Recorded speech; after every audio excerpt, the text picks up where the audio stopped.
Matt Lenihan Boxing Social in association with Empire Fight Store and Our Kings. Delighted to be joined by Dillian Whyte. Dillian, you're back and back in a big fight, not a tune-up, not a warm-up where I think everyone's looking going, bit of no man's land. You've now got clarity, signed with Frank Warren. You must be buzzing to be back on this big stage. Mate, I can't wait. It's amazing, obviously. All I wanted was an opportunity to come back. I knew I had to work hard for it, and I did, obviously. I went and had the last 2 fights for nothing. I just fought this for the opportunity to get back, you know what I mean? And massive thanks to the Zone as well for backing that last fight. You know what I mean? Massive thanks to Shai, the CEO at the Zone, obviously, you know, for crossing the T's and dotting the I's. And, you know, that's what put me in this position. So, yeah. Just to confirm as well, you are officially signed to Queensberry and Frank Warren moving forward, is that correct? Yes. I don't know the terms in it. I need to sit down with my lawyer today to sign the papers and agree the things, but yeah. When you were in Matchroom, you always did things we always got told anyway, that the narrative was, look, Dillian's fight by fight, you know, he's my guy, I trust him, etc. But with Frank now, it seems to be the home of the heavyweights, and they've just made this big move to the Zone. Is that what sort of convinced you to put pen to paper and say, you know what, this has to be it now? Yeah, I've never had anything like this my whole career, and it's just good that obviously with the conversation, Frank was up for doing something and working together. I never had no structure in my career, nothing. We worked with Matchroom on a fight by fight or of loyalty thing. You know, me and Eddie got on at the time. The minute we stopped getting on, then that was it. Things with you and Eddie, you cool now, are you not? Or is it? You know, no, I ain't got no problem with him, bro. Never close the door, never make a necessary enemy. You never know.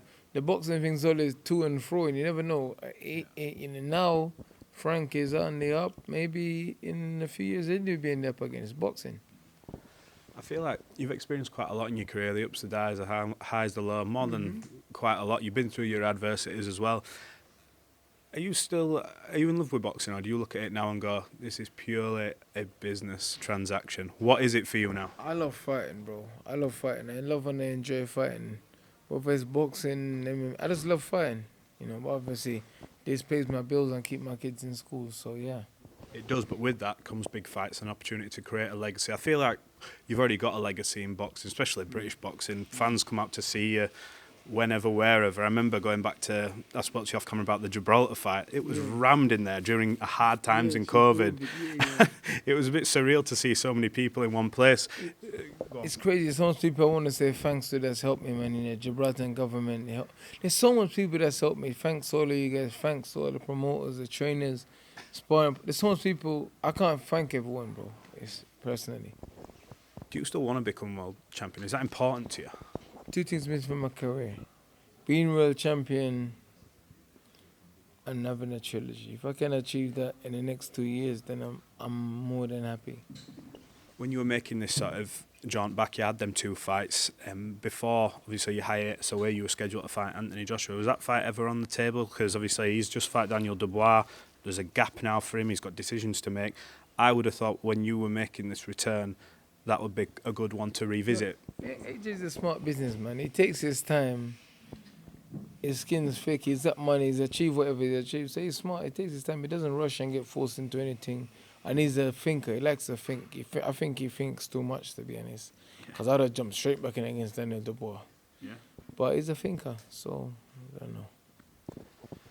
You mentioned trilogies. Now, for me, the obvious one is Derek Chisora. We've been saying this for a long time. Look, you can have the one with AJ, and that's a trilogy in a sense, the fact that you've fought him outside the pro ranks as well. But Del Boy's the one I look and go, I remember going to that fight just as a fan. Amazing, incredible. The 2 fights, even the one from his point of view, he had a good fight in the second one, but you got the victory. But that third one, that seems to be providing, I'm saying this with respect to Joe Joyce, you've got a job to do at the end of the day. But surely that's the natural one for him to sort of sign off on and for you to fight. Let's see, man. When Joe's, he's like a machine, so you have to be careful. You can't overlook him. You can't look elsewhere. You have to focus on him and give him the credit and dedication and sacrifice. And he's a machine. He's like a computer. Yeah. You put the codes in and he just, you know. He's had a certain style all his career. You referenced it, you know, he takes the shots to sort of give them and uses his head as the defence. But look, it's worked for him majority of his career other than a Zhile Zhang and Del Boy more recently. With your power, though, and your left hook, I know you're not just a left hooker. I've heard you say it, I know you're not. But do you look at this style and go, if I get this right, this is tailor-made for me, the way he fights. You know, I don't take it for granted. I don't overestimate myself, man. I just train, I show up and have a fucking go, man. That's it. I just train and have a go, bro. I listen to my coach. I do what they ask me to do, and then there's always a dog in me, is what I'm saying. So I just have a go. I don't think tailor-made and this, that, and the other. I just think, what can I do to be better than I was last time? What can I improve more? What can I throw more punches? How can I be more effective? What can I, you know what I mean? And that's what I focus on. Do you feel yourself getting better even at the age you're at now? Do you think you've tweaked your game to say, you know what, I can feel that I'm getting stronger in this area? Is there still them improvements there? Yeah, there's still improvement. I'm still learning. I'm still better. Obviously, my last fight wasn't my best, but look how much jabs I throw in the fight. You know what I mean? I was jabbing a lot, you know. I was working and things.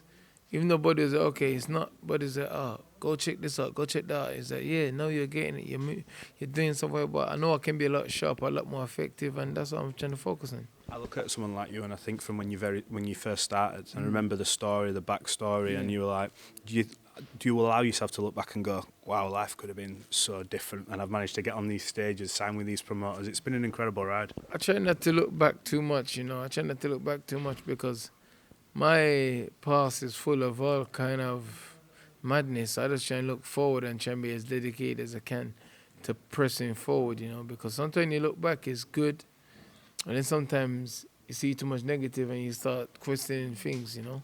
Do you think that can be an example for these next lot that are coming through to go, you know what, when shit hits the fan, you know, you can get it right? That's very important for me, is to leave that behind, you know, so people see that shit will hit the fan. There's a 99% chance shit will hit the fan, so you have to have a certain mindset from early doors. Yeah. Well, we'll look forward to seeing you back. You got a message to the fans to sign this off? Yeah, just tune in April 5th and buy your tickets and come out. I want to see and hear and feel willing and power me forward to get the knockout. I want to get knockout and come and sit down and have a drink with you guys. Well, look, I'm sure we'll all be there. AC/DC playing and going knockout. I buy everyone a drink in the arena. Including the media, yeah? Yeah, everyone. Right, it's going off. You've heard it here first. That's a big bell. We just rubbed the bar, bro. We just rubbed the bar, bro. We just running the bar. So I'm going to pay and don't pay. Dillian Whyte, I appreciate your time. Thank you.